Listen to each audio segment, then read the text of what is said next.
자, 우리 이제 10장 보겠습니다. 창세기 10장입니다. 창세기 10장. 자, 창세기 10장을 보시는데요. 어저께 밤에 우리가 9장 했잖아요. 9장을 했는데 9장에 보면 9장 22절 보시면 가나안의 아버지 함이 그의 아버지의 하체를 보고 밖으로 나가서 그의 두 형제에게 알렸다. 이렇게 말씀하세요. 그러니까는 이 아버지, 가나안의 아버지, 다른 분들은 아버지, 누구의 아버지라고 안 나오죠. 그냥 셈과 야벳으로 나오는데 함은 가나안의 아버지라는 것을 성경이 명시를 하고 있습니다. 가나안의 아버지라는 것을. 그리고 25절에 보면요. 노아가 술이 깬 다음에 함을 저주한 것이 아니라 함의 아들 가나안을 저주합니다. 실제로 가서 성경의 22절은 보면 가나안의 아버지 함이 가서 아버지의 그 술이 취해서 그 하체를 드러내고 주무시는 것을 그 함이 보고 나와서 형과 동생에게 얘기했단 말이죠. 그런데 여기서는 지금 가나안이 저주를 아버지 그 할아버지가 손주를 저주하는 장면이 나온단 말이에요.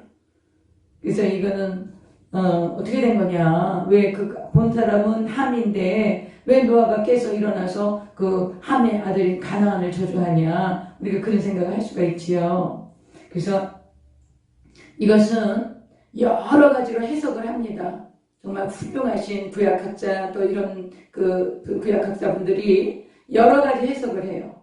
그러니까 함이 먼저 들어가기 전에 가나안이 먼저 들어가서 할아버지의 그렇게 그 하체를 드러내고 주무시는 모습을 보고 자기 아버지한테 와서 이야기를 해서 아버지가 들어간 거다. 그런데 그 아버지 함이 그것을 잘 가려주지 않았어요. 아버지의 수치를 가려주지 않고 이렇게 떠들고 드러냈다는 거죠. 그렇게 보는 학설. 그리고 또 이 가나안이 이제 그 함의 아들이 나중에 이 가나안 족속들, 이 함의 넷째 아들이 가나안 족속이 이스라엘의 가나안 7족속입니다. 근데 이 가나안 7족속들이 전부 다 음란합니다. 음행을 그렇게 저지른다. 그리고 이 우상신을 바알과 아세라를 섬기는 이 우상신들은 그렇게 음란합니다. 그러니까 아예 그때 그렇게 음란한 그런 기운이 그런 것이 있기 때문에 이미 그래서 그것을 노아가 미리 알고 가나안을 저주하지 않았겠느냐. 근데 저는 그건 좀 설득력이 없다고 생각해요. 아니 지금 이제 몇십 년 뒤에 가나안 땅에 들어가는 건 이거보다 지금 약 1500년 뒤에 들어가는 것입니다. 그런데 그때 그 일을 그러니까 500년 뒤에 지금 이제 아브라함이 오기 전이니까 약 500년 뒤에 가나안 땅에 들어가 출애굽을 해서 가나안 땅에 들어가는데 그거를 미리 그렇게 가나안 땅에 가나안 족속들이 음란할 것이다 이렇게 생각해서 노아가 그 가나안을 이렇게 저주했다 이렇게 보기에는 좀 무리가 있어요. 그래서 이제 그 가나안이 지금 다른 그 사본에 보면 가나안이 그 할아버지에게 손을 댑니다. 하여튼 여기서 지금 하체를 드러냈다 그러는 것은 그냥 아랫도를 다 드러냈다 그러는 건데 가나안이 가서 할아버지의 몸에 손을 댔다라는 거예요. 그래서 그것 때문에 나중에 노아가 깨서 그것을 보고서 진노했다. 그래서 24절에 노아가 술이 깨어 그의 작은 아들이 자기에게 행한 일을 알고 그럼 그의 작은 아들이 누구냐? 그가 누구고 작은 아들은 누구냐? 그게 이제 해석이 분분한 거예요. 대부분 그의 작은 아들을 노아의 작은 아들이다. 그래서 함으로 보는 견해도 있고요. 할렐루야, 집사님. 이해가 가셔요? 그래서 이제 그렇게 보는 분들도 있고 또 다른 주석 다른 풀이를 하신 거 보면 여기서 그의 작은 아들이라는 것은 그 함의 작은 아들. 그래서 작은 아들이라는 것이 아주 최상급 작은 아들, 제일 작은 아들. 그래서 가나안이 막내 아들이거든요. 함의 막내 아들이거든요. 그래서 함의 막내 아들을 얘기하는 거다. 그렇게 보면 성경이 이어집니다.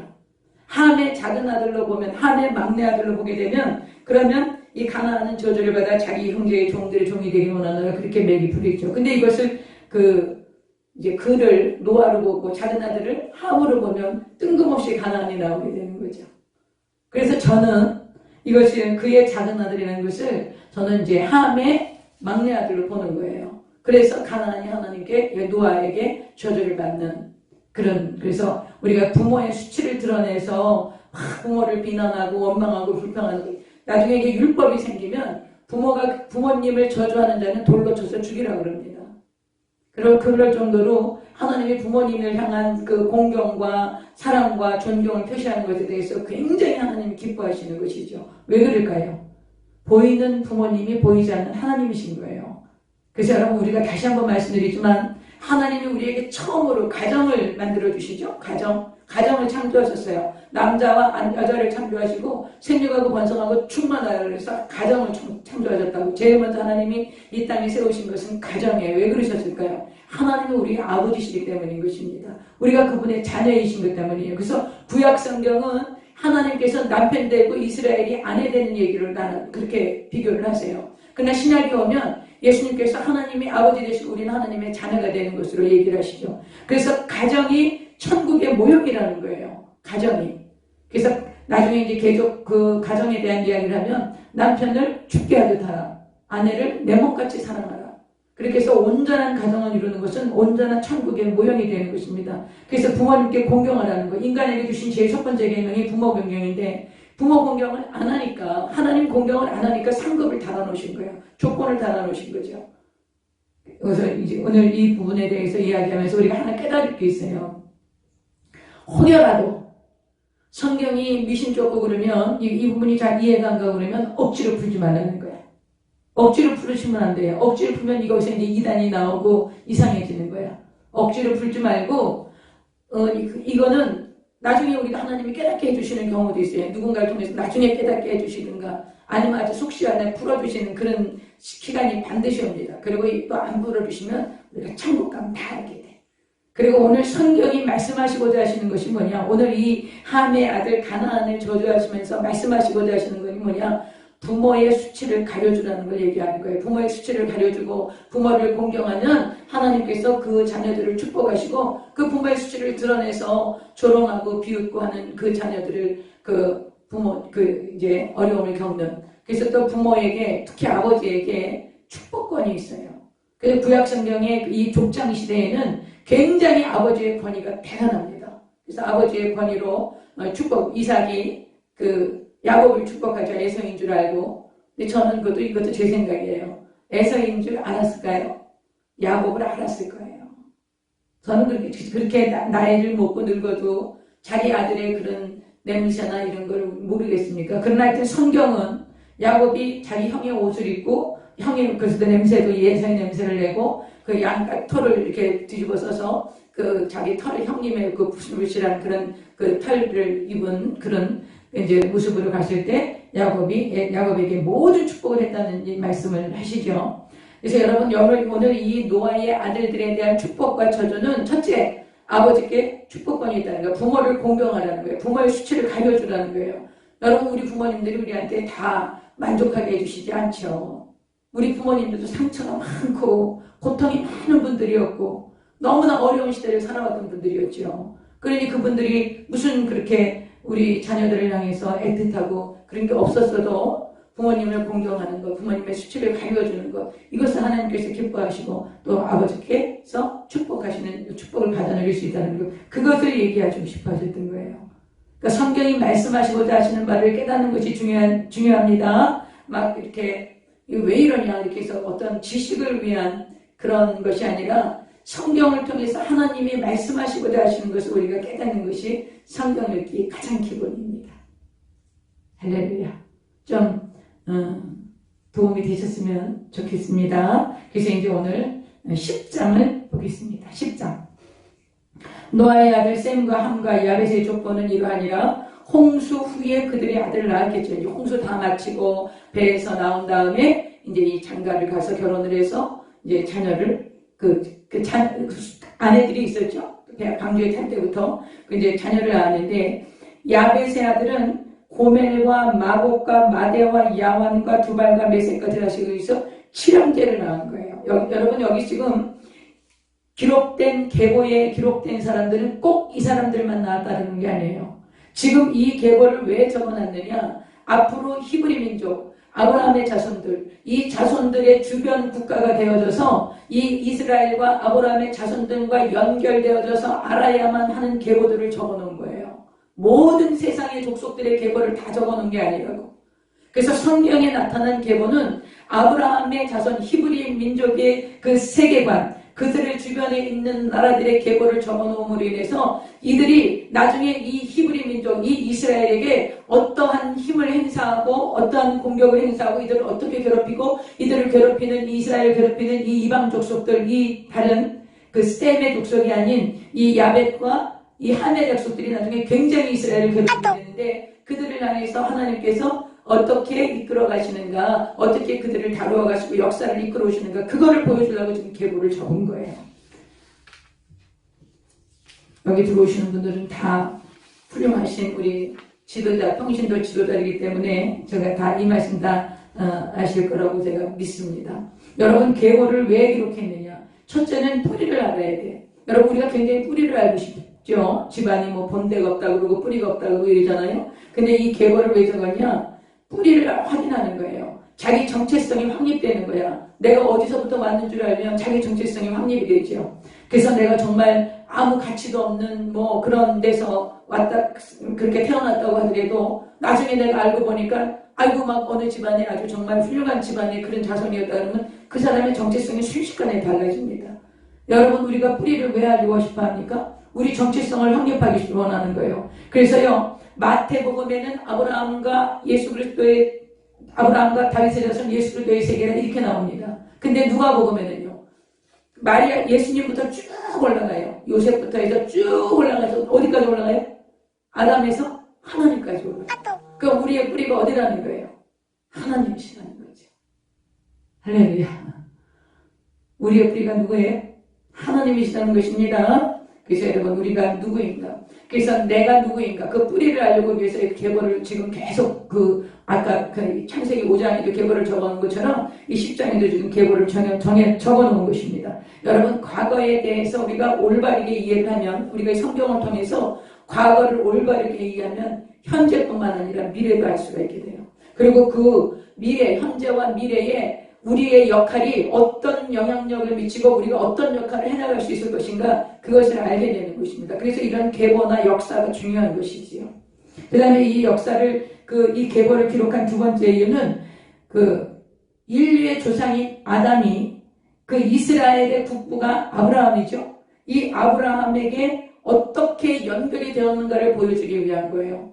뜬금없이 아브라함이 나타날 수는 없단 말이에요. 그리고 뜬금없이 아브라함의 자손에서 예수님이 뚝 떨어질 수는 없다는 거죠. 그러니까 구약성경 전체가 마태복음 창세기 3장 15절에 여자의 후손을 보내주시겠다고 하신 하나님의 약속을 이루시기 위해서 계보가 이어지는 것입니다. 누구 오실 계보? 예수님이 오실 계보가. 그러니까 지금 이 10장 마태복음 창세기 5장에도 마찬가지고요. 지금 창세기 10장에 나타난 계보는 이 아담의 자손들이 나중에 아브라함의 이스라엘의 국부가 되시는 아브라함의 조상들, 아브라함의 후손들, 이스라엘의 후손들을 통해서 예수님이 오실 아브라함의 가문에 어떻게 연결이 되어졌나, 이것을 기록해 놓은 거예요. 여러분, 이 지금 창세기는 누가 썼어요? 집사님이 창세기 누가 썼다 그랬어?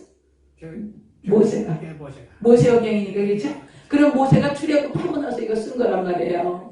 모세가 출애굽하고 나서니까 지금 모세는 창세기에 있었던 모든 일이 다 이루어진 것을 보는 거예요. 출애굽 때 썼으니까.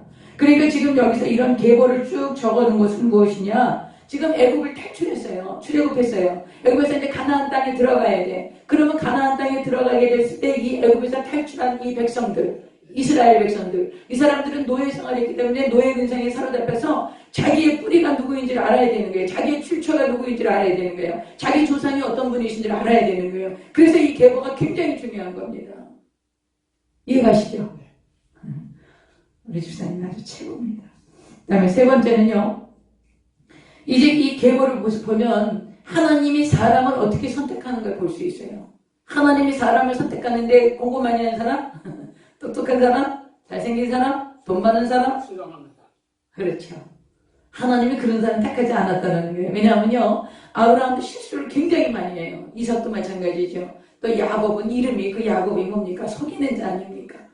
그러니까는 뭐 아주 그 실수와 이런 연약함들이 너무나 많은 사람들 하나님이 택하시는 거죠. 그래서 여러분, 하나님이 택하시는 기준은 어떤 성품이나 인격이나 그런 것 갖고 택하지 않는다는 거예요. 믿으십니까? 아멘. 하나님이 우리 택하시는 건 아우 저 사람 성품 좋아, 저 사람 공부 많이 했어, 저 사람 똑똑해, 저 사람 인격이 훌륭해. 그래서 택하지 않는다는 거예요. 전적인 하나님의 은혜라는 거예요. 뭐예요? 전적인 하나님의 은혜. 순종합니다. 그렇죠. 전적인 하나님의 은혜로 하나님이 사람을 선택하신 거예요. 우리가 그것을 이 계보를 통해서 볼 수 있습니다.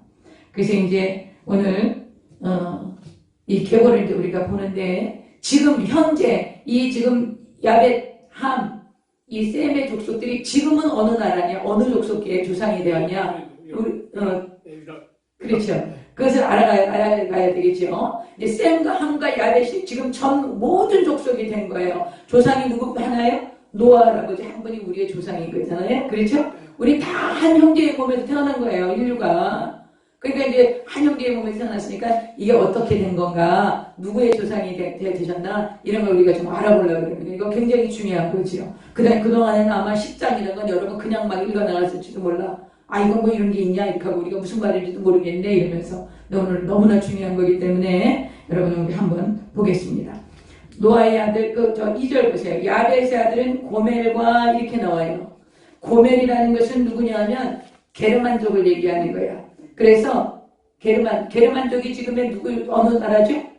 독일이죠. 독일을 이루고 있는 게르만족. 이것이 이제 고멜이 그 게르만족의 조상이 되었고요. 마곡은요, 성경에 보면 수구디아인이나 뭐 이런 얘기 나와요. 그 사도행전에 보면 수구디아인이라는 말이 나와요. 이게 스키티아예요. 스키티아. 아주 싸납고 용맹스러운 사람들인데 이 스키티아 민족이 마곡이에요. 이 마곡은 나중에 이제 계시록에 나오면 천년왕국이 있어요. 천년왕국이 끝난 다음에 예수님이 재림하시고 이 땅에 강림하시죠. 강림하시고 나서 모든 악한 마귀 귀신들을 다 묶어서 하나님 예수님이 무적행으로 집어넣어요. 근데 이제 천년이 지나면 거기서 또 막 사람들이 번영한 다음에 진짜 이제 알곡과 가라지를 건너내기 위해서 그 천년 뒤에 잠시 마귀를 풀어놓습니다.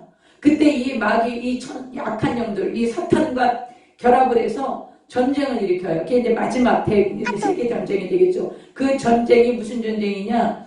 이 마곡이 그 전쟁에 참여하는 거예요. 그래서 곡과 마곡의 전쟁이 일어납니다. 그래서 곡은 마곡의 왕을 얘기하는 거예요. 그 마곡의 왕과 그 마곡이라는 나라가 사탄과 연합해서 마지막 전쟁을 일으켜요.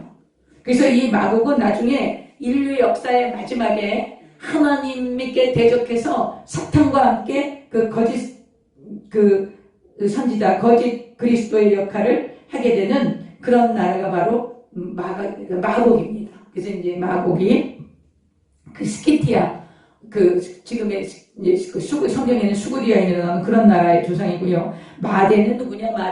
마대라는 이 아들은 메대라는 나라를 세우게 돼요. 메대는 이란의 북서쪽에 있는 나라. 여러분 이란이 굉장히 큽니다. 여러분 페르시아 들어보셨죠? 그것이 페르시아가 퍼시아예요. 퍼시아. 중국 그 발음으로 퍼시아인데 이 퍼시아를 우리나라 할아버지들이 성경에 들어갈 때 퍼시아 그러면 좀 어색하죠? 그래서 바사 이렇게 써놓은 거예요. 그래서 다니엘서 같은 데 보면 메대 바사 이렇게 나오죠? 이 바사가 무슨 말이에요? 페르시아예요. 페르시아가 지금 어느 나라에? 이란이에요. 여러분 그러니까 이 페르시아 제국부터 제국이라고 말합니다. 원래 바벨론을 제국이라고 말하지 않았어요. 그러나 성경이 하여튼 바벨론 제국, 그 제국 시대가 일어나는 건 바벨론 제국, 그 다음에 페르시아 제국이라는 페르시아 제국이 어마어마했습니다. 그 바벨론 제국은 어디를 중심이에요? 지금의 이라크예요. 지금의 이라크. 그 다음에 페르시아 제국은 지금의 이란이에요. 그러니까 그때 고대 시대 때부터 이 페르시아가 바벨론을 무너뜨리죠. 바벨론이 막 그 유다를 멸망시키고 그러잖아요. 근데 이 바벨론을 누가 멸망시켜요? 페르시아가 와서 오레스 왕이 와서 멸망시킵니다. 여러분 이 얘기도 제가 나중에 이제 다 해드릴 거예요. 그냥 그렇게만 하겠어요. 하여튼 페르시아는 이란, 바벨론은 이라크. 지금도 원수야. 지금도 이라크하고 이란이랑 원수 나라예요. 그러니까 고대 때부터 원수인 거야. 그래서 지금 여기서 나오는 마대라는 것은 메대, 이란의 북서쪽에 있던 나라예요. 그 나라의 조상이 바로 마대라는 이 야벳의 아들이었고요. 야와는 누구냐? 그러면 야와는 그레이스를 얘기하는 거예요. 야와는 어디라고요? 그레이스 이오니아족을 그 이오니아족이 그 야완이 그들의 그 조상입니다. 그 다음에 이제 두발은 부르지아 지역에 있는 사람들의 조상이라고 하시는 것이고요. 메색은 모스크바를 얘기합니다. 러시아. 메색이 있는 나중에 이제 이 메색 나중에 우리가 이제 그 전쟁이 일어나고 이럴 때 이런 메색, 이런 터키, 도갈마 이런 족속들이 연합해서 이스라엘을 쳐들어오게 됩니다. 그래서 이런 지명들을 여러분이 좀 기억을 해주시는 게 좋아요. 그래서 그 메색은 지금 이제 모스크바에 있는 그 러시아 족속들을 민족들을 얘기하는 거고요.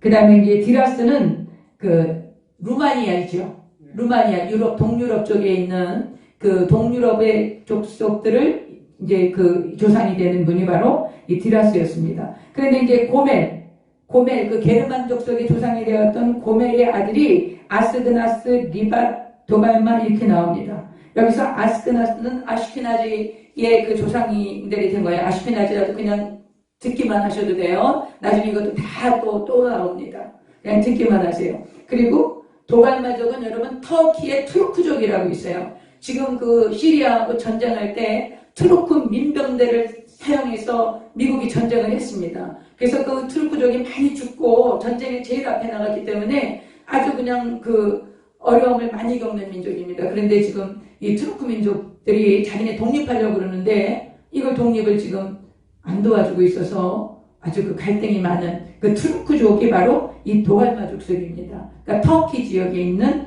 도갈마, 이 코카서스 산맥 북쪽까지 있는 족속이 바로 이 도갈마 족속이 되겠습니다.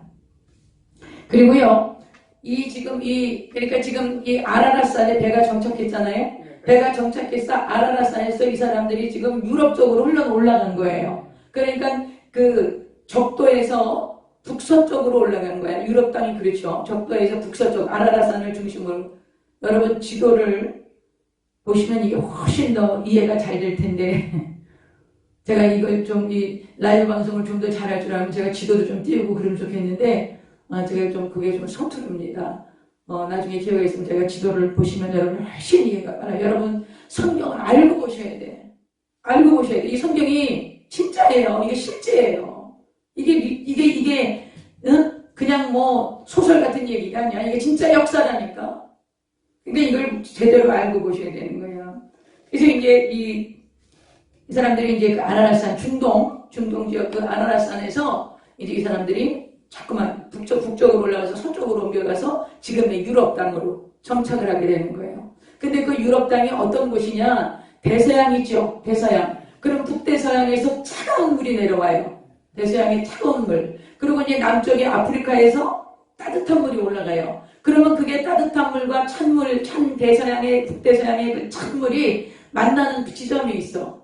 그 만나는 지점에서 항상 수증기가 올라오고 안개가 끼고 축축한 비가 내리고 그러는 거예요. 그래서 유럽의 영국이나 이런 불란서나 독일 같은 데 가면 1년에 200일의 날씨가 흐리답니다. 날씨가 흐리고 비가 오거나 그냥 뭐 비가 막 장대비가 오는 게 아니라 늘 안개가 끼고 축축한 비가 내리고 이런 것이 바로 이제 이런 현상이라는 거예요. 왜 이런 현상이 오면 마음껏 햇빛을 쬐이지 못하지요. 마음껏 햇빛을 쬐이지 못하니까 피부가 하얘지는 거야. 그것이 지금 수천 년이 오면서 그 사람들이 제대로 햇빛을 못 받기 때문에 피부가 그렇게 된다는 거예요. 그래서 이제 백인이 된 거고 그런 것이지 막 무슨 어떤 뭐 혈통이 있어서 유전이 있어서 그랬다는 게 아니에요. 그러면 적도 부근에 사는 아프리카 사람들은 어떠냐? 너무 햇빛을 많이 쬐이는 거지. 그러니까 이제 그렇게 피부색이 검게 변화된 거예요.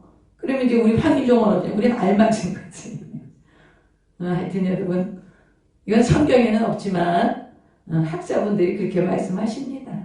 지금 유럽 쪽에 그 날씨가 안 좋은 이유는 그 북대서양의 찬물과 아프리카에서 나는 따뜻한 그 바닷물이 만나는 지점에 맨날 막 수증기가 올라오고 안개가 끼고 그냥 비가 이렇게 축축하게 그 수증기가 끼니까 그것이 지금 독일, 프랑스, 영국 주변입니다. 그래서 그쪽에 다 그 날씨가 안 좋은 거 여러분 알고 계시죠? 그런 영향이라고 합니다.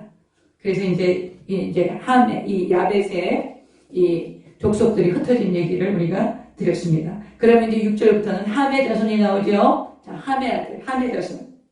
함의 아들은 함은 아들을 넷을 두었네요. 구스, 미스라임, 붓과 가나안을 두었어요. 여러분 구스라는 아들은 이디오피아의 조상이 됩니다. 지금의 이디오피아 있죠. 그래서 여러분 이 함의 자손들이 굉장히 건장합니다. 그래서 이디오피아 사람들 굉장히 건장하고 막 등치도 좋고 이렇습니다. 이디오피아의 조상. 미스라임은요. 미스라임은 애굽, 이집트의 조상이 되는 거예요. 애굽, 이집트의 조상이 됩니다. 그 다음에 부스, 리비아 있죠. 리비아. 아프리카 북부 쪽에, 그러니까 전부 아프리카 북부 쪽에 있는 나라들이죠. 그러니까 리비아의 조상이 되는 것이 바로 부시라는 아들이었고요. 가나안, 이것이 이제 막내 아들인 거예요. 이 가나안이 어디에 가서 정착했냐? 가나안 땅. 그렇지, 이스라엘. 지금 현재 이스라엘. 우리가 가나안 땅 그러는 그 가나안이 누구 이름이에요? 이 부스의 네 번째 아들 이름이라고. 그 가나안 땅, 적과 꾸리려는 가나안 땅이 이 아들의 이름인데, 그 가나안 족속이 가서 거기 가서 살고 있었어요. 지금 현재 이스라엘 땅이 가나안이 가서 거기서 7족속을 낳고 거기서 살고 있었어. 그 가나안 족속이 살고 있는 그 땅은 하나님이 누구에게 주었냐? 아브라함에게 준 거예요. 이해 가셨죠, 집사님? 그래서 이제 7절 보세요. 구스의 아들은 스바와 하일라와 삽다와 라마여 삽드가의 라마의 아들은 스바와 드다니며. 여러분 스바의 여왕이다 그런 얘기 들어보셨죠? 솔로몬에게 조공을 갖고 와서 바치고 이제 솔로몬에게 아기씨를 받아갔던 여인이 있었어요. 여왕이 있었어요. 스바의 여왕이라고 그러죠? 아프리카의 에디오피아 지역에 있는 스바와 드다니며. 구스가 이디오피아의 구스가 이디오피아 조상인 그 구스가 몰랐냐? 니무롯을 낳았대요. 여러분 여기서 니무롯을 좀 지켜보셔야 돼요. 여기 성경에 보면 굉장히 간단하게 나왔거든요. 근데 니무롯을 낳았는데 그런 세상의 첫 용사라. 여기서 첫 용사라는 것은 처음 난 용사가 아니에요. 다른 사람들은 없는데 이 사람이 제일 처음에 난 용사가 그런 뜻이 아니라 많은 용사들 중에 첫째가는 용사들이 많았지만 그 중에 아주 첫째가는 사람이었다는 거예요. 아주 뛰어나고 용감하게 아주 탁월한 그런 사람이었다는 거예요. 이 니무롯이라는 사람이요. 그래서 이 사람이 여호와 앞에서 용감한 사냥꾼이 되었다 이렇게 얘기하거든요. 여기서 여호와 앞에서라는 것은 우리가 뭐 하나님 앞에서 이렇게 막 하나님을 기쁘시게 해드리기 위해서 그렇게 해서 용감한 사냥꾼이 된 게 아닙니다. 여러분 여기서 여호와 앞에서라는 말은 여호와를 대적하여 그런 말이에요. 무슨 말? 여호와를 대적해서 용감한 사냥꾼. 여러분 그 당시에 사냥꾼이 된다라는 것은 무슨 말이었겠어요? 여러분 이제 육식이 시작이 되면서 약육 강식 세대가 된 거예요. 강한 놈이 약한 걸 잡아먹는 거예요. 그러니까 막 그 동물 세계에서도 약육 강식이 일어나고 사람들에게도 동물이 내려와서 막 해치는 거예요. 이 사람도 잡아먹는 거니까. 그래서 이 동물을 잡는 이 사냥하는 사람들이 굉장히 인기가 있었고요. 이 사람들이 굉장히 권력을 잡을 수가 있었어요. 그래서 이 니무롯이라는 사람이 용감한 사냥꾼이 되었다. 이것은 아주 이 용맹이 뛰어나고 그리고 싸납고 그래서 막 모든 동물들을 다 사로잡아서 그렇게 제압하고 그리고 그럴 뿐만 아니라 자기의 적들, 자기를 반대하는 그런 적들에게도 굉장히 난폭하게 장악하고 이런 사람이었다는 거예요. 그래서 여러분 여기서 니무롯같이 아문은 여호와 앞에 니무롯같이 용감한 사냥꾼이로다 이런 속담은 무슨 말이냐? 하나님을 대적해서 그 폭력과 막 그런 전쟁으로 그 수탈하고 빼앗는 그런 걸 얘기하는 거예요. 이 니무롯이라는 사람이. 그래서 여러분 이 니무롯은 우리가 니무롯을 좀 보겠는데 굉장히 그 무력을 사용해서 잔인한 사람이었다는 그런 고대의 기록이 있어요. 그리고 아주 침략 정책을 펴서 이 사람이 그 시날 땅, 지금의 이라크 지역이에요. 시날 땅을 점령해서 시날 땅에 뭐를 만들어요? 바벨탑. 시날 땅에 바벨탑 짓잖아요. 그 바벨탑을 주창했던 그 사람이 아니겠느냐. 그래서 신할 땅을 점령하고요. 그 신할 땅에서 계속 북쪽으로 올라. 신할 땅이 지금의 이라크 지역이거든요. 그럼 이라크 지역에서 계속 북쪽으로 올라와서 막 그 점령을 하는 거야. 땅을 점령하고 그 사람들을 전부 다 이제 그 괴롭히고 이렇게 점령해서 바벨론을 세우는 거예요. 그래서 바벨론의 시조가 아니겠냐, 이 사람이. 바벨론, 그 이라크 제국, 바벨론 제국. 그 시조가 아니겠냐. 그리고 아수르를 점령해요. 그래서 아수르를 점령해서 아수르의 수도 니느웨를 이 사람이 그 점령하는 것이라고 우리가 이제 고대 세계사에서 그렇게 볼 수가 있습니다. 그런 기록이 있습니다. 그러니까 이 니므롯이라는 사람이 계속 신할 땅에서 점령하고 있다가 북쪽으로 계속 올라갑니다. 신할 땅은 이라크 지역이라고 했잖아요. 그래서 이라크 북부로 올라가서 바벨론 제국의 조상이 되고 더 올라가서 아수르의 그 니느웨를 세우고 그래서 계속해서 이스라엘 백성을 괴롭히죠. 바벨론이나 아수르나 너무 이스라엘을 괴롭힙니다. 그 민족들의 우두머리가 된 거예요. 이 니므롯이. 뿐만 아니라 니므롯은 그 안에 세미라비스라고 하는 여자가 있었어요. 이 세미라비스 하는 여자가 남편은 이 니므롯이 죽습니다. 죽고 나니까 이제 이 세미라비스라는 여자가 죽고 난 한참 됐는데 아들을 낳아요. 그 아들 이름이 담무스야. 근데 이제 그 아들을 낳고 그 뭐라 그러냐? 우리 남편이 죽었는데 환생했다는 거야. 아들로. 여러분 환생설의 기원이 바로 이거예요. 이 니므롯의 아내 세미라비스가 자기 남편이 죽은 지 한참 뒤에 아들을 낳고 자기 남편이 환생해서 이 아들이 되었다. 이 환생설의 기원이 여기에서 나오는 겁니다. 여러분 환생설 같은 거 그거 사탄이 만들어낸 거짓말이니까 뭐 전생으로 돌아간다는 둥 전생에 내가 무엇이다. 여러분 그건 사탄의 거짓말이에요. 네? 그런 거 절대 보지도 말고 속지도 말고 여러분 그런 걸 보고 들으면 믿음이 생긴다니까. 믿음은 어디서 생겨요? 들으면서 생기죠? 들으면 그리스도의 말씀이니까 하나님의 말씀을 들어야 하나님의 말씀을 하나님에 향한 믿음을 생기죠. 여러분이 세상 거 자기 듣고 방송이나 언론에서 막 환생해서 뭐 과거로 돌아가고 전생에 모였고 여러분 그런 걸 이렇게 보면 어떤 믿음이 생겨요? 그런 믿음이 생기는 거예요. 그 성경하고 자꾸 멀어져요. 성경은 기준이다. 캐논이 무슨 말이라고 했어요? 기준하는 거예요. 성경이 집사님 따라하세요. 성경이 기준이다. 성경이 기준이니까 성경에서 이렇게 말씀하시면 이런 거 환생설 같은 건 있을 수가 없는 거예요.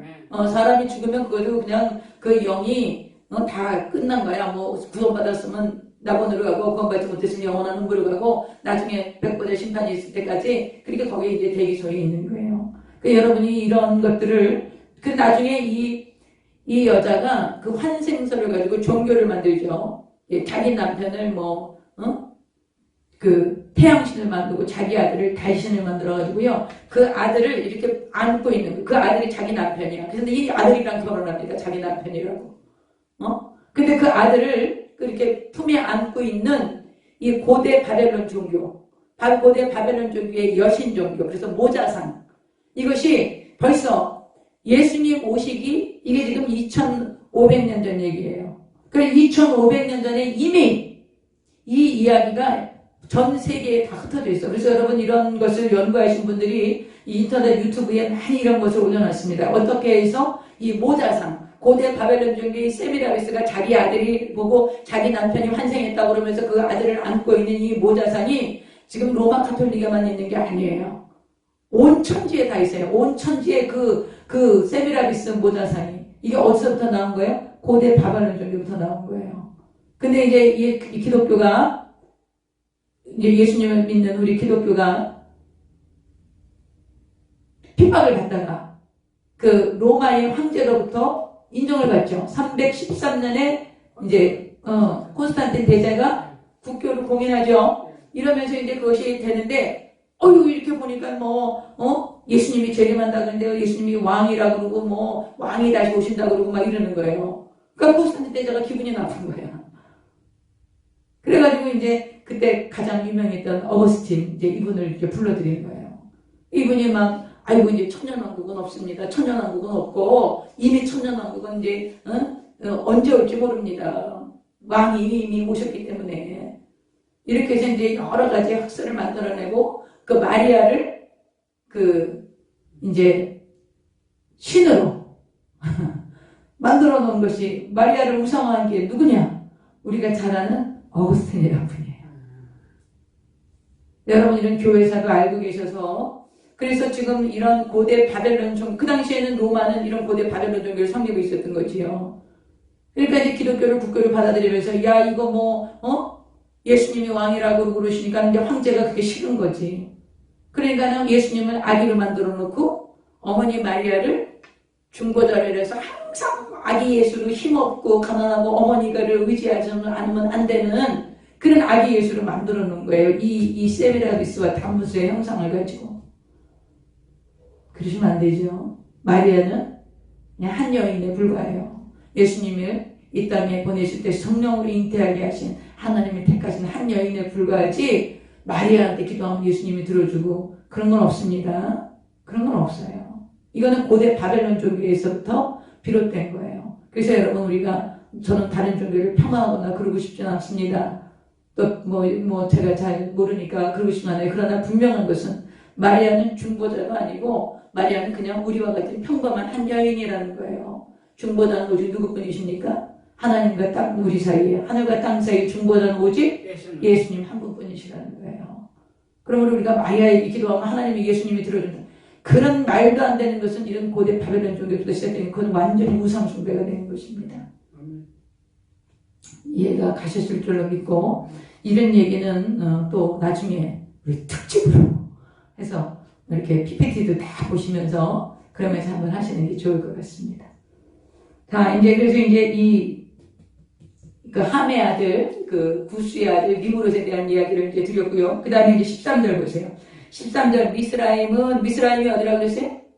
애굽, 그렇죠? 이집트, 애굽인데 미스라임은 루딘과 아남인과 르압인과 납두인과 바도르신과 가슐르인과 갑도림을 낳았더라. 그래서 애굽이 낳은 아들이 그러니까 그 미스라임이 낳은 아들이 7명이네요. 7명인데 여러분 여기 우리가 블레셋 아시죠? 블레셋. 이스라엘 백성들 사사시대 여러분 삼손 잘 아시죠? 삼손 때부터 이 블레셋이 등장을 합니다. 그래서 사무엘 때 다윗 때 굉장히 이 블레셋이 계속 괴롭혀요. 아주 그냥 정말 너무 그 이스라엘을 괴롭힙니다. 이 블레셋이 누구 족속이냐? 애굽 족속이야. 애굽 족속의 조상인 바로 이 미스라임의 아들에서 나온다는 거예요. 이 블레셋이. 그래서 이 블레셋 기슬로임에게서 나왔는데 이 블레셋이 어디로 가냐? 크레타섬. 지금의 크레타섬이에요. 그걸 성경에는 그레데 섬이다 이렇게 나와요. 그레데. 나중에 디도. 바울의 제자였던 디도가 그레데 가서 선교하는데 그 디도섬, 그 그레데섬, 아주 그 그레데섬의 사람들을 악하고 게을렀다 그래요. 그 그레데섬, 그 크레타섬에서 이 블레셋이 정착해서 거기서 해양 세력을 갖게 됩니다. 그래서 그 크레타섬, 그 그레데섬에서 이제 이 지중해 연안을 끼고 가나안 땅, 지금의 이스라엘 땅, 그 서쪽 해안에 점령을 하게 되고 그 지금 이스라엘의 서쪽 해안에 점령을 하고 거기에 5 마을을 만들게 되는 거예요. 가자, 아스돗, 가사 이런 그 블레셋 5 고을을 만들어서 그 계속해서 이스라엘을 괴롭히는 나라가 바로 블레셋입니다. 블레셋이 누구의 자손이라고요? 함의 자손이에요. 블레셋이 함의 자손이라는 걸 얘기합니다. 그 다음에 이제 가나안은 그러면 이제 4번째 아들 가나안이 누구를 낳냐? 시돈과 헷을 낳대요. 여러분 시돈은 이스라엘 지도를 보면 이스라엘 지도의 이 서해 이쪽이 지중해거든요. 지중해인데 그 지중해 제일 북쪽에 그 이스라엘 지도 북쪽에 보면 시돈과 두로라는 땅이 나와요. 두로와 시돈 땅이 나오는데 굉장히 부유했습니다. 예수님 당시에. 그 시돈 땅이 아주 부유했고 시돈이 굉장히 우상 숭배를 많이 했습니다. 그래서 시돈이 섬기던 신이 바알 신이에요. 근데 시돈의 딸이라는 이세벨이라는 딸이 있었죠. 그 이세벨이 북이스라엘의 아합 왕에게 시집을 옵니다. 그게 시돈의 딸이에요. 그러니까 그 이방 그 우상 숭배하는 이 함의 가정에 함의 자손 중에서 나타난 그 딸이 이제 이 이스라엘로 시집을 옴으로 인해서 아합 왕이 아주 그 우상 숭배하는 그 이세벨로 인해서 아합 왕의 일생이 처참하게 이제 무너지고 북이스라엘 우상 숭배를 하게 됩니다.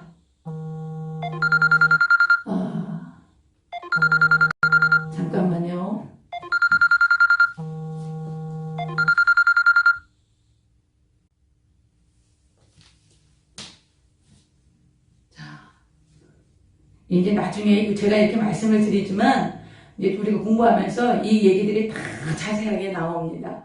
그러니까 지금도 뭐 좀 그래도 여러분이 그냥 이렇게 듣고 계시면 나중에 이제 다 깨닫게 되실 것입니다.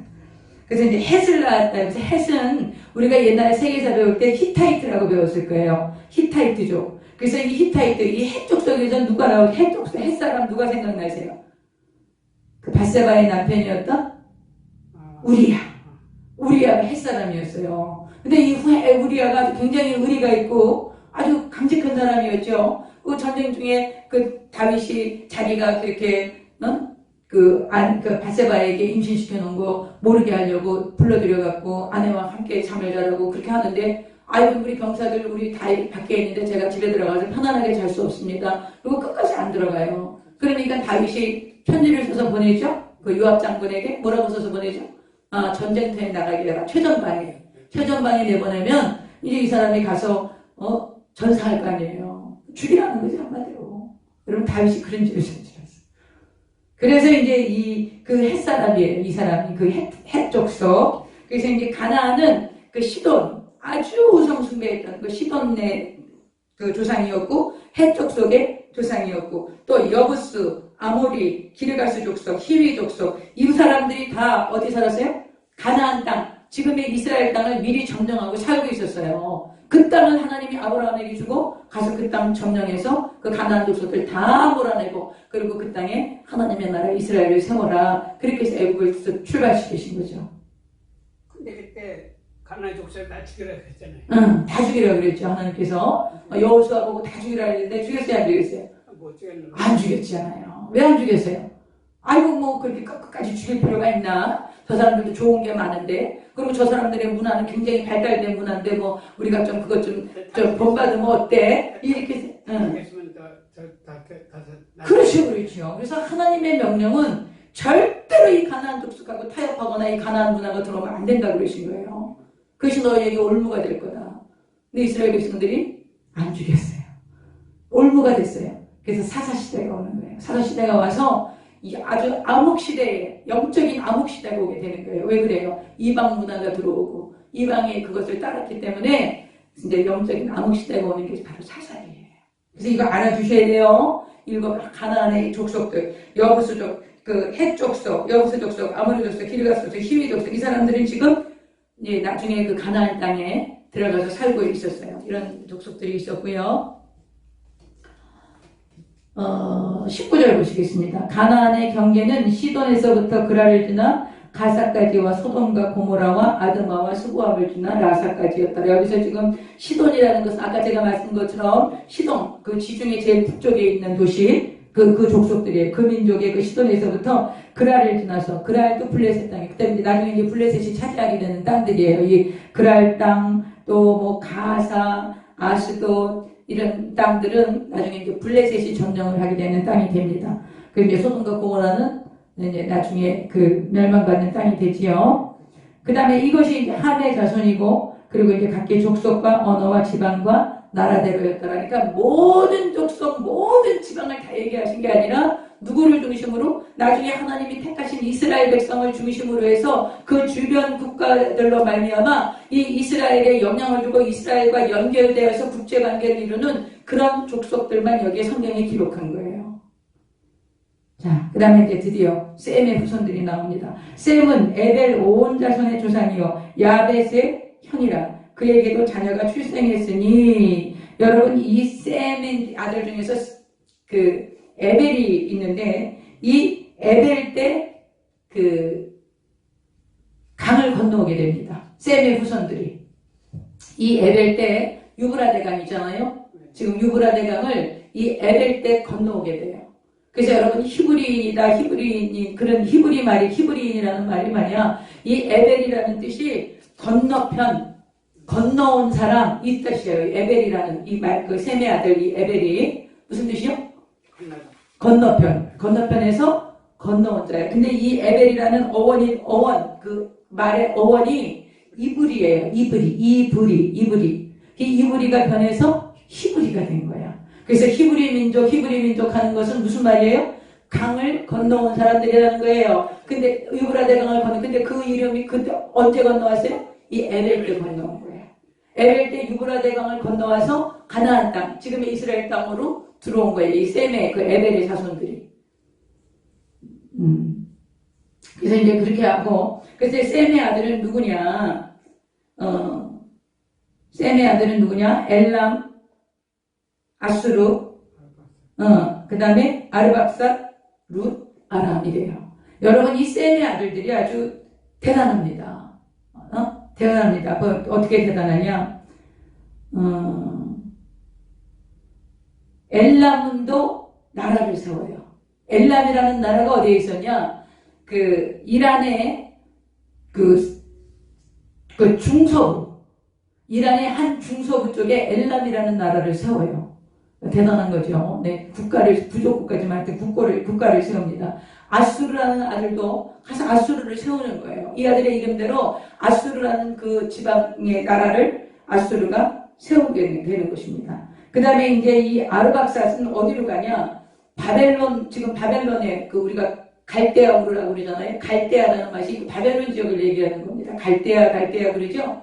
그것이 이제 바벨론 지역을 얘기하는 건데, 이 바벨론 지역에서 이제 여러분이 아까 보시면 수메르 문화라는 얘기를 많이 들으셨을 거예요. 고대 문화에 대해서 얘기하면서 홍수 이전에 무엇이 있었을 것이다. 그리고 홍수 이후에 이제 그 문화를 발달하는 그런 과정들이 가장 많이 기록하고 전해줄 수 있는 것이 이 수메르 문화인데, 이 수메르 문화를 발달시킨 이 족속이 누구냐면 바로 아르박삿이었어요.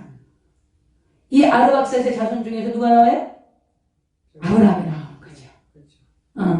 그리고 이제 룻은 어디냐? 루디아를 세워요. 이 룻이라는 아들은 어디로 오냐? 이란 북쪽으로 올라요.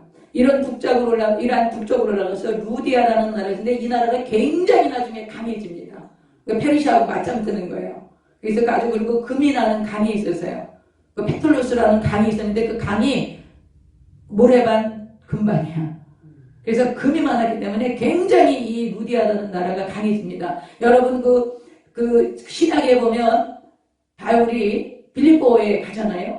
근데 이제 기도할 처소를 찾다가 기도할 데가 없는데 그 개굴에서 그 빨래하는 아낙네를 만나죠. 그 루디아라는 여인을 만나죠. 루디아가 자주장사야, 옷감장사야. 여러분 그 당시 옷감장사는 지금 모피장사보다도 더 돈을 잘 버는 거예요. 왜냐하면 이 옷감장 그 당시에 염색이 없기 때문에 진짜 자연 염색을 해야 되는 거예요. 그래서 고동에 꼬리를 자르면 거기서 자줏빛 물감이 나온대요. 그래서 옷감을 하나 염색하려면 그 고동 수만 마리를 잡아서 꼬리를 떼야 되는 거예요. 그 완전 자연 염색이에요. 근데 이 염색옷은 누구만 입냐? 왕족, 귀족, 돈 많은 사람들만 입는 거예요. 근데 이 여인이, 루디아라는 여인이 굉장히 돈 많은 사람들을 상대로 장사를 하는 아주 거상이었다는 거예요. 근데 이 거상인 이 여인이 이제 바울을 통해서 예수님을 영접하고, 아마도 사도 바울의 그 모든 선교 여행 가운데 그 물질로 봉사했던 여인이 이 루디아가 아니, 나중에 빌립보 교회가 계속 그 바울을 후원하고, 그리고 바울이 그것도 굉장히 고마워합니다. 그래서 이제 그런 얘기들을 볼 때 이 루디아라는 여인이 그러지 않았을까? 그 루디아라는 여인의 이름이 루디아가 아니야. 이름이 루디아가 아니고 루디아텍이야, 루디아텍. 그러니까 이 루디아라는 지방, 루디아라는 나라에 살고 있었던, 지금은 그 당시에 신약 시대에는 이 루디아 나라는 그냥 한 지역이 돼요. 그 이전에는 나라였어요. 한 국가였지만 예수님 당시 때는 사도 바울 당시에는 그냥 한 지역이 되는데, 그러니까 루디아텍인 거예요. 루디아텍. 우리가 뭐 안성되면 안성댁, 뭐 상주 살면 상주댁 이렇게 하죠. 이것처럼 이 루디아텍이었던 거예요. 그러니까 여러분이 루디아라는 것은 그 여자의 원래의 이름이 아니에요. 그 당시에 그 원래 이름이 아니라 루디아 지방에서는 루디아텍. 그 루디아, 그 나라예요. 여기 지금 이 룻이 그 나라를 세운 거예요. 아람은 이제 그 시리아. 지금의 시리아 있죠? 여러분 시리아가 정말 아름다운 나라고, 그렇게 고대 문화가 많고 그랬답니다. 그 시리아의 그 다마스커스 있잖아요. 그 사도 바울이 어디까지 올라가요? 다마스커스까지 올라가는 거 있잖아요. 그 예수 믿는 사람들 잡으려고. 예수 믿는 사람 잡아서 고발해서 못 살게 하려고 다마스커스까지 올라갔었죠? 그 다마스커스. 그게 지금 이 시리아의 수도였지요. 근데 지금 내전 때문에 완전히 다 무너졌습니다. 모든 고대 건축물이나 이런 유물들이 다 무너졌어요. 그래서 이 다마스커스가 다메섹이죠. 다메섹이 무너질 거라는 것, 다메섹이 저주를 받을 것이라는 것이 예언이 돼 있어요. 예언서에. 그 예언대로 이루어져 있습니다. 지금 너무 마음이 아프죠. 여러분, 시리아 난민들 얼마나 고생하고 전 세계에서 다 외면당하고 이런 국가적인 비극이 있는 나라가 지금 그 당시 아람. 그러나 이 아람도 나중에 굉장히 이스라엘을 괴롭힙니다. 아람도 괴롭히고 아수르도 괴롭히고 그렇게 이스라엘을 괴롭히는 나라가 되는 것입니다. 자, 이제 아르박사스는 이제 아브라함이니까 거기까지 볼게요. 24절. 아르박사스는 셀라를 낳고 셀라는 에벨을 낳았으며 에벨은 두 아들을 낳고 하나의 이름을 벨렉이라 하였으니 그때 세상이 나뉘었으니 벨렉의 이름이 욕단이며 이러면서 이렇게 쭉 나옵니다. 여기서 이제 에벨이 건너온 자, 건너편에 있는 자. 그래서 에벨 때 유브라데 강을 건너왔기 때문에 히브리 민족, 에벨이라는 이름의 어원은 이브리인데 이브리가 이제 약간 어원이 변화돼서 히브리 된 것이라는 거. 그래서 강을 건너와 유브라데 강을 건너왔는데 그 히브리족 바로 이 에벨이 강을 건너왔기 때문에 그렇게 히브리족이 됐다는 걸 알고 계세요. 그 다음에 이제 32절 보겠습니다. 이들은 그 백성들의 족보에 따르면 노아 자손의 족속들이요 홍수 후에 이들에게서 그 땅의 백성들이 나뉘었더라. 여러분, 하나님은 모든 백성이 생육하고 번성하고 땅에 충만하라 그랬죠. 흩어지고 나눠지는 게 하나님의 뜻이에요. 그러니까 여러분이 자꾸 우리가 모이면 이제 물론 신약 시대에 모이는 거하고 다른 거예요. 모여서 우리가 기도하고 이런 거하고 다른 거예요. 이 당시에 하나님 우리 흩어지라는 것은 온 세상에 충만하라는 거예요. 충만하라는 건데 모여야 안 모여요. 흩어져야 안 흩어져요.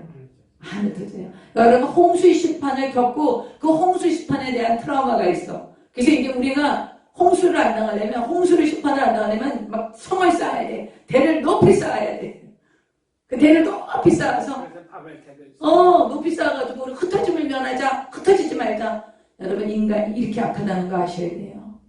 저와 여러분이 정말 하나님의 은혜로 구원을 받아서 예수 그리스도의 보배로 비롯해서 정결해서 하나님의 자녀가 된 것이지 우리의 본성은 악질입니다.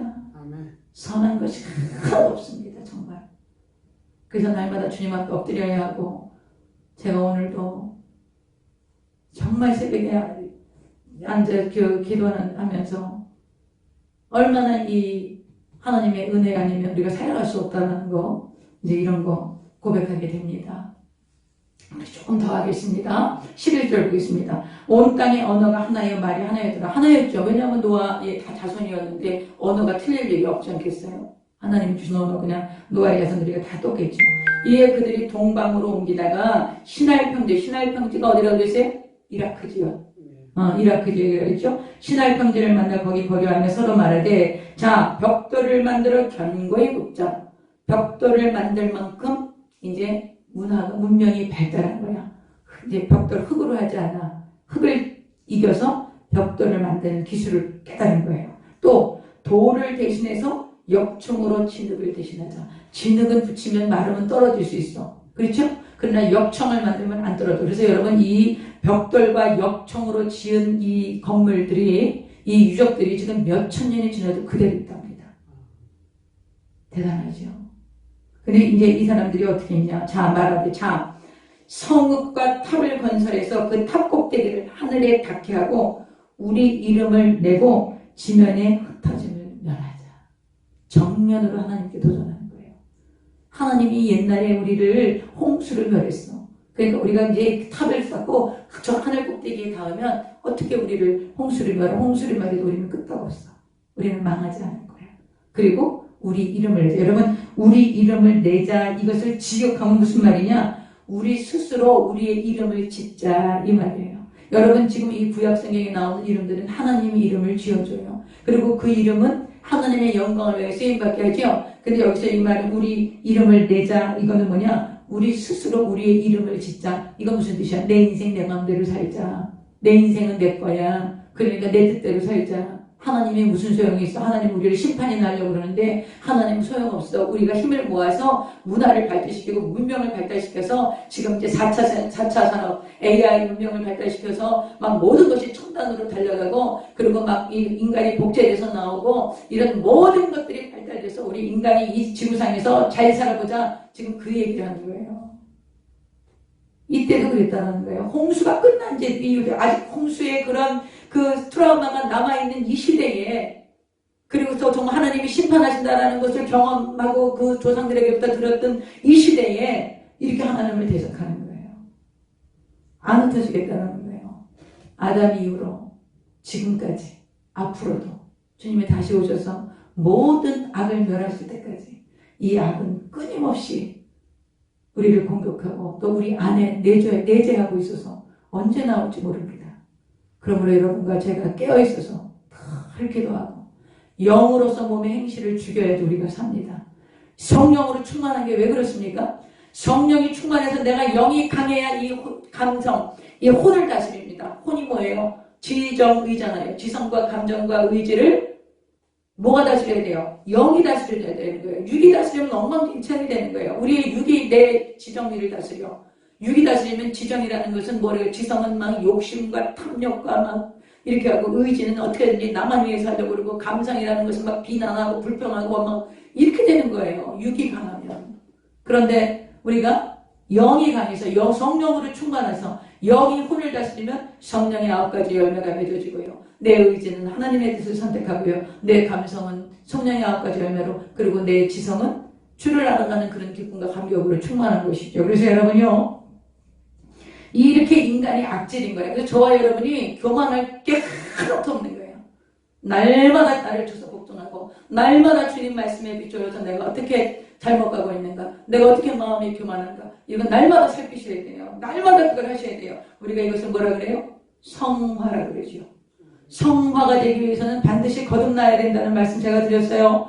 다시 태어나야 돼요. 여러분, 죄인은 변화되지 않습니다. 죄는 장성해서 사망을 낳는 것입니다. 그러므로 죄인이 변화돼서 이렇게 변화됐다더라. 여러분, 그거는 거짓말이에요. 죄값으로 죽어야 돼. 죄인은 예수님이 대신 죽어주셨죠. 그래서 다시 태어난 거예요. 예수님을 믿는다는 건 내 죄값을 예수님이 대신 치러줘서 내가 예수님의 이름으로 다시 태어난 걸 얘기하는 거예요. 저와 여러분이 다시 태어난 거예요. 다시 태어난 거. 그래서 다시 태어난 사람은 이제 예수님 안에서 자라나야 돼. 그렇죠? 만날 태어나서 아기로 있으면 안 되잖아요. 그래서 말씀과 기도를 통해서 예배를 통해서 하나님 주시는 영적 영식을 공급하면서 우리가 성장하는 거, 자라나는 거, 이걸 뭐라 그래요? 성화라고 그러는 거예요. 나중에 이제 다 성장했어. 그래서 정말 예수님같이 예수님 오실 때 부활의 몸으로 우리가 새롭게 다시 다 됐을 때 그거를 영화롭게 되었다, 그렇게 얘기하죠. 그래서 여러분, 우리가 이렇게 악질이라는 것을 정신을 바짝 차려야 돼. 안 그러면 언제 우리 죄성이 나와서 우리 삶을 파괴하고 이웃을 파괴하고 가족을 파괴할지 몰라요. 자, 5절 보겠습니다. 9절까지만 하겠습니다. 5절. 야훼께서 사람들이 건설하는 그 성읍과 탑을 고르고 내려오셨더라. 하나님이 아니 도대체 이 사람들이 이 자들이 무엇을 하는고? 그렇게 홍수를 심판을 당하고 아직 정신을 못 차렸는고? 그렇게 내려오셨어요. 내려오셔서 야훼께서 이르시되 6절. 이 무리가 한 족속이요 언어도 하나님으로 이같이 시작하였으니 이후로는 그 하고자 하는 일을 막을 수 없으리로다. 자, 우리가 내려가서 거기서 그들의 언어를 혼잡하게 하여 그들이 서로 알아듣지 못하게 하자. 그래서 언어를 혼잡케 하십니다. 굉장한 혼란이 일어났겠죠. 막 밑에서 벽돌 올려주세요. 그러면 그냥 위에서는 위에서 벽돌 올려주세요. 그러면 밑에서 다른 거 올려주고 이렇게 해서 이제 언어 소통이 안 되니까 더 이상 이 바벨탑을 쌓을 수가 없게 된 거죠. 여러분, 이것이 은혜라는 걸 생각하십니까? 이게 은혜예요. 하나님 흩어버리신 게 은혜예요. 만약에 이렇게 안 하시고 그냥 내버려 두시고 그냥 심판하실 수도 있었죠. 그렇게 안 하시고 다시는 물론 심판하거나 그렇게 안 하신다 그랬잖아요. 그러니까는 그냥 언어를 흩어버리신 거예요. 이 언어가 나중에 이렇게 흩어졌지만 나중에 이 언어가 들려요. 언제 그래요? 이 언어가 막 다 흩어졌잖아. 언어가 흩어져서 못 알아들었거든요. 근데 나중에 이 언어가 통일돼서 들리는 거예요, 사람들한테. 그게 언제였어요? 오순절날. 오순절날, 그렇죠? 오순절날 이스라엘 사람들이 해외로 다 흩어졌었어요. 왜 그래요? 자기네 나라가 망했었거든. 586년에 망했기 때문에 해외로 다 도망갔다가 살다가 온 사람들이 오순절날이면 6월절, 오순절, 초막절은 예루살렘에 와서 예배 드려야 되거든요. 그 예배 드리는 데 왔는데 아이고 6월절날 그 십자가에 못 박혀 죽은 그 예수의 제자들이 다 도망가는 줄 알았더니 그 오순절날 와갖고 복음을 전하는 거예요. 예수님의 부활을 증거하는 거예요. 그런데 그때 그 각 나라에서 온 사람들이 자기가 태어난 나라의 말로 그 복음이 들리는 거예요. 언어가 통일된 거예요. 할렐루야. 여러분, 이 언어를 분리시키신 것은 하나님의 은혜였던 거예요. 하나님 더 이상 우리가 하나님 앞에 범죄하지 않고 교만하지 않도록 흩어짐으로도 하나님의 은혜를 주신 것입니다. 그렇게 해서 언어가 흩어져서 사람들은 흩어지기 시작했고요. 이 언어가 나중에 오순절날 성령이 강림하시니까 언어가 소통이 되는 역사가 나타났던 거지요. 그래서 복음이 증거될 수 있었던 그런 일들이 일어난 것입니다. 우리 8절 다시 읽겠습니다. 8절 야훼께서 거기서 그들을 온 지면에 흩으셨으므로 그들이 그 도시를 건설하기를 그쳤더라. 그러므로 그 이름을 바벨이라 하니 바벨은 혼잡하게 하다 이런 뜻입니다. 바벨이라 하니 이는 야훼께서 거기서 온 땅의 언어를 혼잡하게 하셨음이니라. 여호와께서 거기서 그들을 온 지면에 흩으셨더라. 이래서 흩어졌습니다. 흩어지는 게 하나님의 뜻입니다. 여러분 사람이 모여있고 그러면 힘이 생기는 거예요. 그럼 그 힘을 꼭 쓰고 싶어요. 좋은 데 쓸까요? 그렇지 않습니다. 우리 인간은 죄성이 있기 때문에 내가 힘이 생기고 권력이 생기고 이러면 그걸 좋은 데 쓰지 않습니다. 누구를 위해서요? 자기만을 위해서 씁니다. 자기를 위해서. 그래서 세상이 어렵게 됩니다. 여러분에게 하나님이 힘을 주시고 또 이렇게 능력을 주시면 그걸 흩으세요. 저는 우리 교회도 막 몇백 명, 몇천만 명 이런 거 제가 생각하지 않습니다. 물론 하나님께서 그렇게 주실지도 모르지만 제자들 세워서 다 내보낼 생각을 지금 하고 있는 것입니다. 할렐루야!